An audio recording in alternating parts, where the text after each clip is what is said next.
Are you stuck in a narcissistic or controlling relationship? Well, then this video could be the one for you.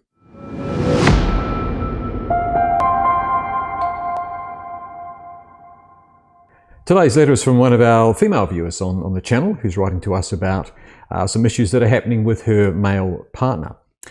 Dear Mind Strong Edge team, I've recently started watching your videos. I find them both thought-provoking and insightful. Thank you for that. I'm reaching out because I'm feeling a little lost and unsure about my relationship. I thought you may be able to provide some clarity. It goes on, my partner and I have been together for a few years now, and while I love him deeply, there are things that have started to feel off.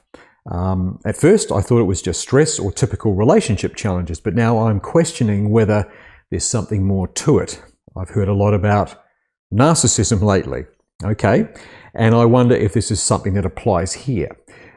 It is, just without going straight into it, there is a lot of talk, or at least use of the term narcissism or narcissistic in relation to people. It is thrown around a lot. We have done articles on this in the past at least to try and clarify what narcissism is. And it's very, very easy to use the term unnecessarily. And I think that this comes from the fact that there are characteristics of what contribute to narcissism that we all carry. We are intrinsically, on some level, selfish individuals. You know, we do tend to focus on ourselves, particularly when we come under stress. If you know anything about Maslow's hierarchy of needs, for example, it highlights this descent into selfishness very, very clearly. But we won't go into that, and that's for another day. But the point is that it's a term that is thrown around a lot, and you've obviously heard it here. It may have come from a friend. What I would be doing is asking you what your thoughts on narcissism was before we started barreling into it. I would also ask a couple of other questions as well about, you say you've been together for a few years and love him deeply. I would probably, to start off, just to get some context here, be very interested on just understanding the relationship, how it started, and what are these things that are causing these feelings to bubble up before we dig into narcissism. But you have brought this up, and you now start going into some instances, so we'll look at those. So there could be, you could actually be on the right track, but certainly in a therapeutic sense, we would just back off the diagnosis just for a second to understand a bit more about you and what those stresses are. But let's carry on. For instance, he sometimes criticizes things I do, small things like how I cook or what I wear, and though he says it's for my benefit, it leaves me feeling inadequate. That's fair comment. That is fair comment. I think for me the key there is it leaves you feeling inadequate, and if that is a feeling that is increasing for you, in that you're feeling more and more inadequate without any resolution across those criticisms, as you say, then it could be a descent into something that's a lot more serious. She goes on, there are also moments where he denies having said or done things that I'm certain happened, leaving me doubting my memory. He doesn't stop me from seeing my friends or family, but he often makes subtle comments about how they're a bad influence or don't understand us. It's almost like I'm slowly drifting away from them, though I don't think he's directly forcing me to. All right, now we've got a lot in there. There's a lot in there just in that to unpack. There's stuff that definitely relates to what we would consider to be narcissistic behavior, and we'll talk about that in just a sec. But I think you're hitting on some things that suggest that there is a developing problem. What our approach would be is to dissect some of those. As I said, there's quite a bit in there to unpack. And I would like to go back to the first point that you made, which is sometimes he criticizes the things I do, small things like how I cook or what I wear. And actually unpack that, have a really good look at it, and just understand whether this is actually criticism or whether it's being interpreted as criticism, or what it actually is, where it's coming from on his part. Is it something that and particularly when it says it leaves you feeling inadequate. So it sounds to me like there's a growing divide between you. He's acting in a certain way, whether he's always done that. It could be that he's always actually done that. It's just that after a few years, it's now starting to wear you down. So it's becoming something that is actually starting to affect your feelings of self. So we would really want to look at that. And it's important that we carry on with this letter because I think there's some really interesting stuff in here. I've noticed too that I often adjust my behaviour to avoid upsetting him. But I'm not sure if that's just a natural part of compromise or something more troubling. I'm going to say there that if this is in the realm of narcissism, or at least the controlling component of a narcissistic relationship, then it's probably both of those things. Is it just a natural part of compromise or something more troubling? I would say that if this is a narcissistic controlling relationship, then it is a natural part of that because you're being controlled and you are responding to that, which is also something more troubling. So I'm going to suggest to you that have a think about that, and maybe, so is it a natural part of compromise, something more troubling, or is it both? As the third option. It says here, on good days, he's so loving and caring, but on bad days, I feel like I can't do anything right. I'm constantly trying to figure out what version of him I'll get, and it's exhausting. Okay, we would need to talk about him and what he does. His life, his job has something changed for him that is causing him to, has he hit a speed bump? Is something going on? Or is this something that you think is been going on for a long time and you're only just really starting to awaken and see it? There is a chance that, we always like to be, guilty until proven otherwise with diagnosis. We don't like jumping right in and say, it's narcissistic, you're in a controlling relationship, when there's something else at play that's causing someone to exhibit some of those feelings. As I said, before with Maslow's hierarchy of needs, as we start to have certain things and security stripped away, we start to get more primal in the way that we conduct ourselves. And that can be seen as very, very selfish behavior, but it could be that there are some securities for him that are being stripped away. So there's a lot of possibilities here before we jump into narcissism, but we will talk about what narcissism is in just a sec, because I think it's important that we have that discussion and that we're clear on where it is before we start using it just too liberally as a label. I'm not saying that what you're labeling here isn't narcissism, but I just like to have a step back for a moment and examine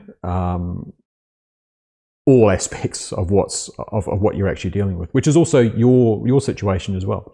I don't want to overact or label him unfairly. Okay, well that's good. That's what we're just saying. It could just be a case of mismatched expectations. It could indeed. Or are there signs that he might be trying to control me? There may well be those too. Or he could be trying to control the relationship. It's a thing guys do. Actually, you go on to say this. Also, is narcissism really that common in men? Yes, it is. For that reason, men are, like to feel that they are in control of their domain. And a lot of that, exercising that position of what a man would call responsibility can manifest itself and look like narcissism. And it can indeed be narcissism. And the male who's trying to control his domain is just unaware that that what they're doing is over the line. It's causing you to feel inadequate. Right, as you said at the start of the letter. You go on to say, it was common in men, I don't fully understand what it is beyond the idea of someone being self-centered. Yeah, and I think that could be part of the general sort of problem with narcissism, is that people do confuse being self-centered with narcissism without fully understanding the context of what narcissism is, and in particular, narcissistic personality disorder, which is something else again. I'd appreciate it if you could shed some light on this for me. How can I tell if this is something I'm dealing with? Thank you so much for taking the time to read this. I value the thoughtful and compassionate advice you share. Thank you so much. Really appreciate the feedback, and I look forward to hearing your perspective. thank you for your letter. This is the first one we've read out. We have had a few of these, but this is the first one we've read out where it's from a partner who is reaching out for some information. And I like this, the fact that you are looking. And what we need to do is just make sure that you're looking in the right direction. So what I'd like to do is, first of all, in response to this, is just talk about what narcissism is in a relationship. Now, there's going to be a lot of opinions on this because, as I've said before, it's used all over the place.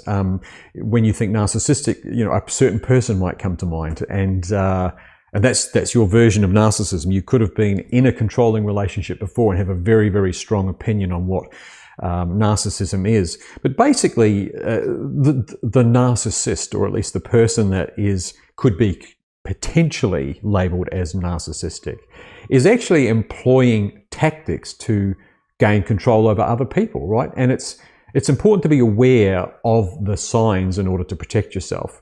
But essentially, it is deliberate and quite powerful manipulation in order to make up for some inadequacies or deficiencies that person has in their own life.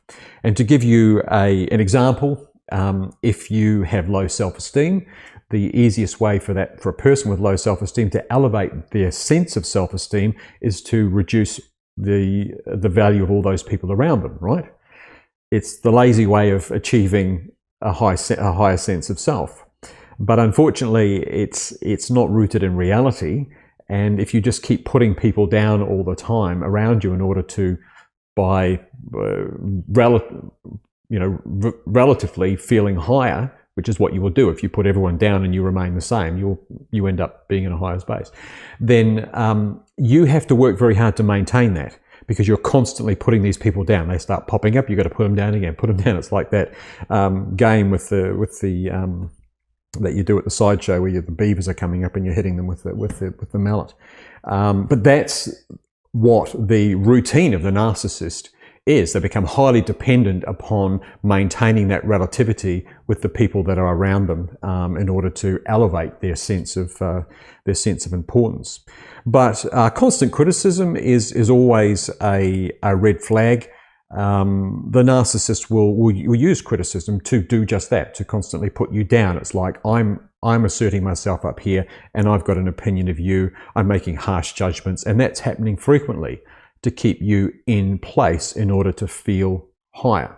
The narcissist doesn't want someone that's going to be at their level or higher. They want someone that's down here in order to make them feel important. And they will employ constant criticism and negative comments. Now, that on itself, not necessarily a sign of narcissism, but it's certainly a red flag.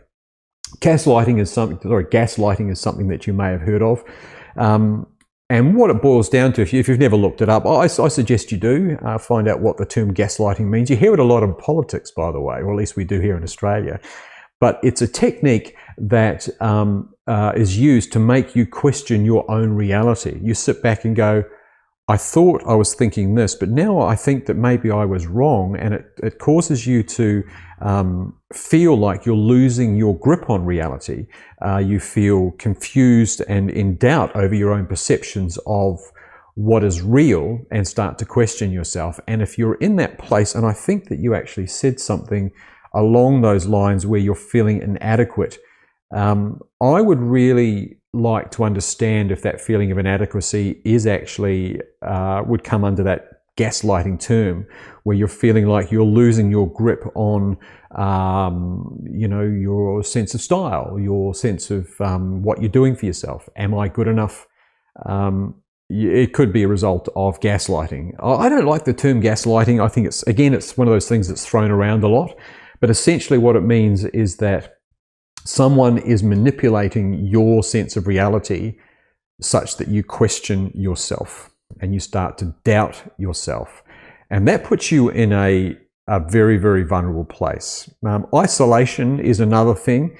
And you actually mentioned that. You said about the friends and family up here. And what's interesting is that you started it by saying that you don't think he has let me just try and find it here. But he's not forcing you to drift away. but you feel like you're drifting away from them.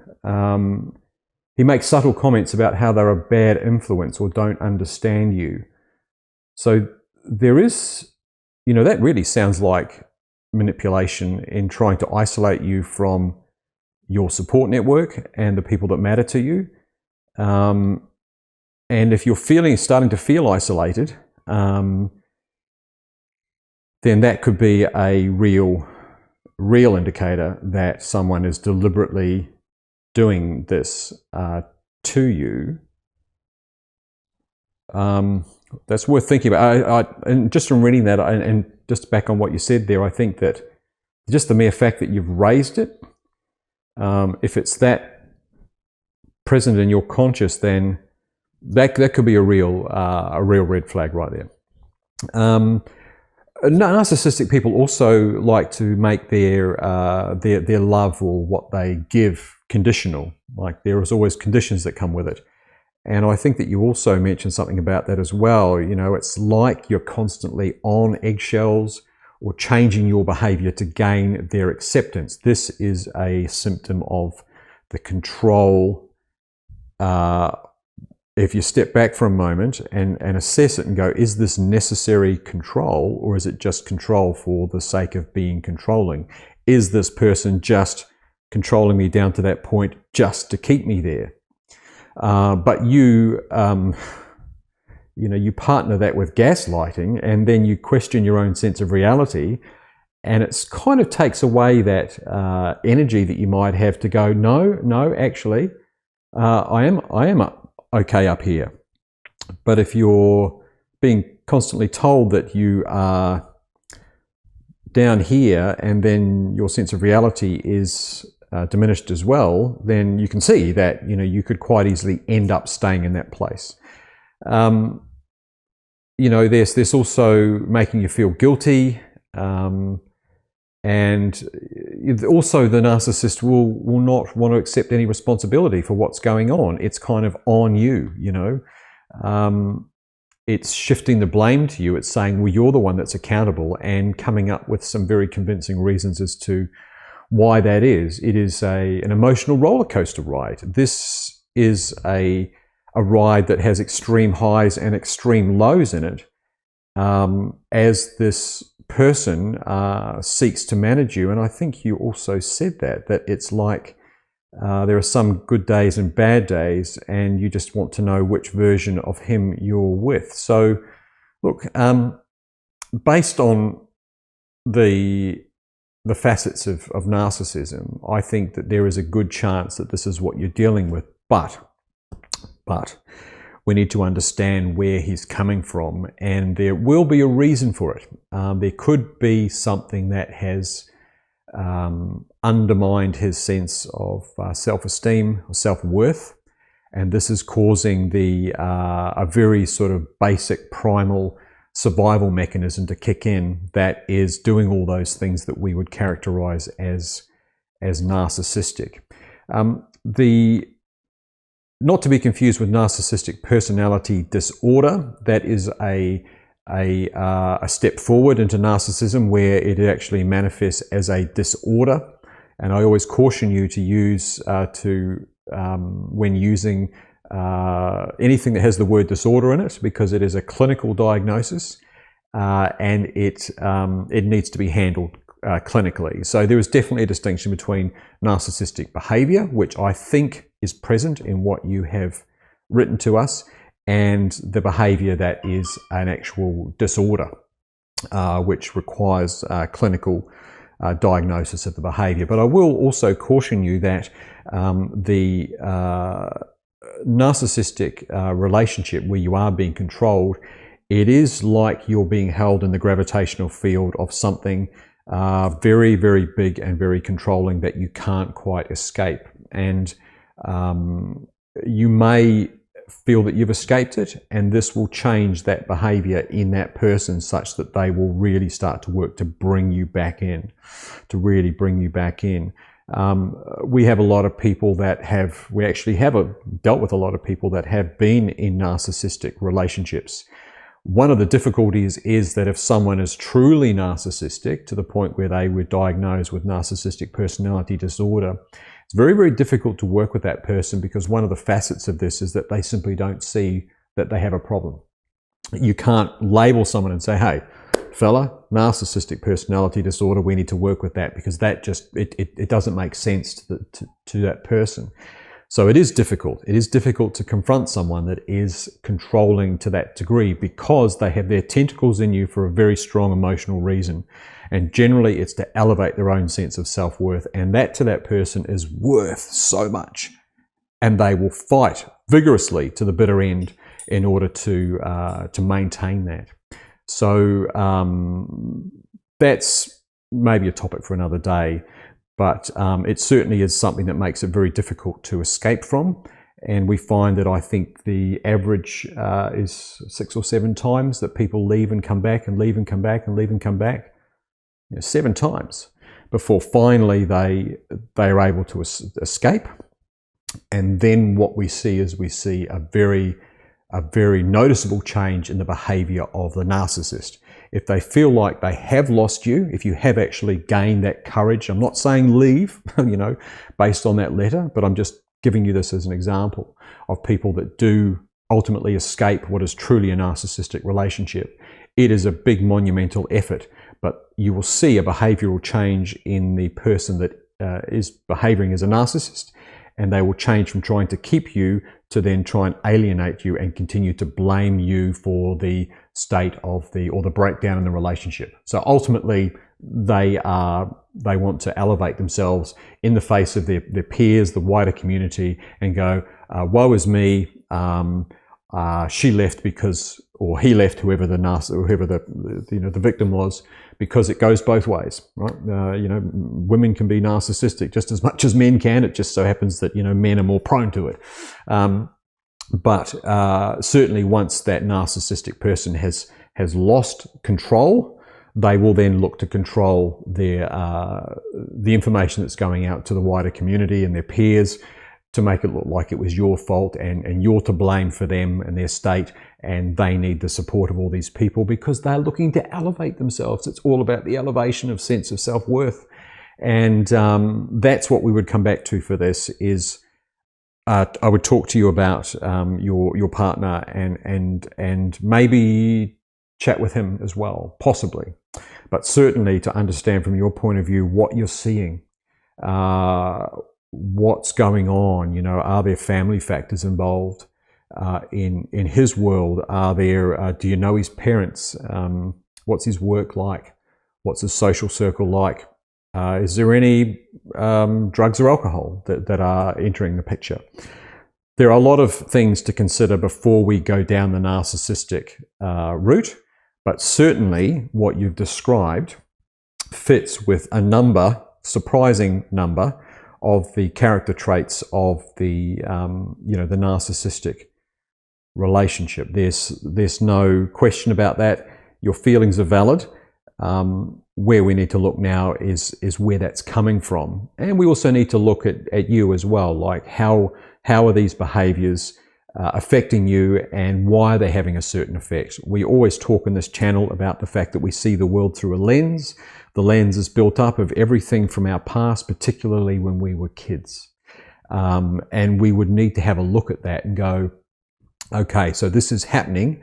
You are being criticized about some things that are very, very, basic in terms of, how you cook and what you wear. I think that in part of that, we can't just go, well, the blame is on the person that's criticizing. We also need to check and see how we're interpreting that and where our interpretation's coming from. Because I think that's equally important to understand. It's not saying that, we're to blame. It's just a practical position to be in where we need to evaluate why we are reacting in a certain way to this. Why does it make you feel inadequate when he doesn't lie, he just says you criticize how you cook. So we just need to understand that and look at it in a sort of nuanced way to go, well, why is that actually making you feel the way you do? because as part of this, we need to build some resilience in you as well, because you want to get by. Even if this is a narcissistic relationship, a lot of what we need to do is build your resilience. So we'd have to do that anyway. And part of that is to look at the reasons why you are impacted by this behavior that is coming off him, and why you feel like you're on eggshells. Look, you could take a normal, healthy relationship that's a few years down the track, and a lot of people might find themselves in exactly this place because the routine of life and stresses has been left unmanaged. It could be that. But that's why I said right at the start, we need to be very careful about putting a label around it, because it doesn't address the problem. We can't just park this in narcissism. We need to understand where it's coming from. Completely valid what you've written to us, and I appreciate the fact that you've reached out. My suggestion to you is to take these concerns and be prepared to just dissect how you're feeling and what you think's going on in his world. And whether there's an opportunity for couples intervention or therapy, or whether it's something that you think. My suggestion would be, right off the bat, is just find someone to talk to professionally yourself in the first instance, and just see how that goes, just to flesh out some of these feelings and observations. Don't chuck them all in the basket on day one. That is just way too much. But there's certainly a lot in here that you need to unpack, and I would just take it down to bite-sized chunks that you can deal with emotionally. Unemotionally rather. You can just deal with just with examining them in isolation without getting too overwhelmed, and and just see where that gets you. So you can sit back and then look at it and go, okay, well, that one is because of that, but these ones over here, they're all kind of in the same ballpark, and they're unwarranted. And if that's the case, then it could well be something to investigate. But certainly understanding the nature of the narcissist, if that's where you think it is really important. Really, really important to understand what's going on for that person, because chances are they don't understand it themselves. So have a look at it, and the last thing you can do is like if you go and see someone and you spend like 3 or 4 sessions and you get to the bottom of it and you go, yeah, definitely narcissistic. The worst thing you can do is then go back and throw it in their face and go, you're a narcissist. Because as I said before, the narcissist does not recognize that they are doing that at all. And it will be something that will cause them to become very, very defensive, or at least for most people in that position, very, very defensive, and potentially angry and operating even more irrationally. So it becomes something that needs to be managed very carefully. And that's why I say that understanding the nuances of it first is really, really important, because it's very, very easy to chuck a whole lot of things into the narcissism basket and then throw it back at someone as if it's their job to fix it. It sounds like the logical thing to do, but in this case, it just doesn't work that way. The narcissist is not going to go, oh, I'm a narcissist. All right, well, fair enough. I'll get onto that and fix it. The last thing they're going to do is accept anything that you tell them about themselves that's going to do this, right? Because their world is all about keeping themselves up here. If they get something from someone else that starts to make them feel like they're coming down, they will fight a very dirty fight to keep themselves up here. Thank you so much for your letter. I appreciate the fact that you've reached out to talk about your male partner in that way. If you'd like to send us a letter, you're most welcome. The email address is help@mindstrongedge.com. It's in the notes for this YouTube channel. We'd love to hear from you. If you did get something out of today's video, feel free to write something in the comments, or hit the like button and subscribe to the channel. Love to have you as a subscriber. It helps us out simply by letting us know that you enjoyed the content. Until next time, this has been the Mind Strong Edge.